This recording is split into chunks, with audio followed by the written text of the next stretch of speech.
mẫu cái lip nan có to say nâu thì chán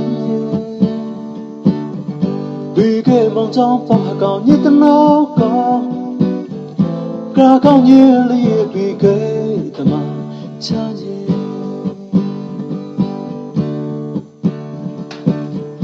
hồi như nó thiên xua thiên đột quay hạ cao bùi mù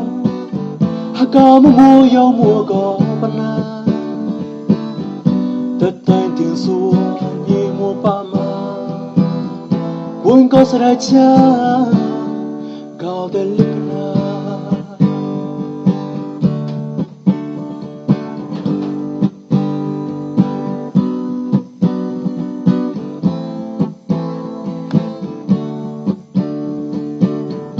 มันmẫu cái lip nan có to say nâu thì chán vì cái mong trong phòng cao như tân nó có akra cao như lìa vì cái tầm mà chán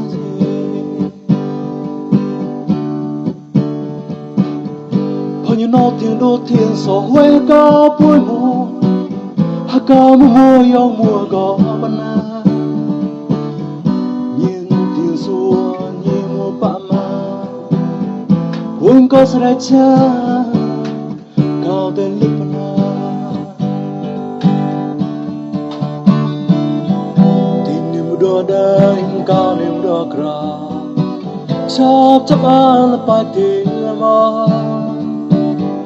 ti ke tor sai cao nó ta ta mi mà rong mong ra cao như tân nó là bao quạt cao nó tin niềm đua đời cao niềm đua kra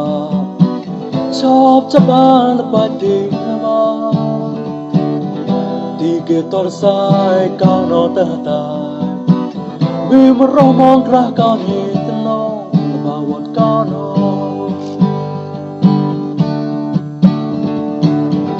Hiponya bile kota swago Chimalakau le tang swago Weka buile ke kong chutu Kra kau ni tano man pueta kerja Kiche ni skoma ajana tutu Hiponya bile kota swago Chimalakau le tang swago Weka buile ke kong chutu Kra kau ni tano man pueta kerja Kiche ni skoma ajana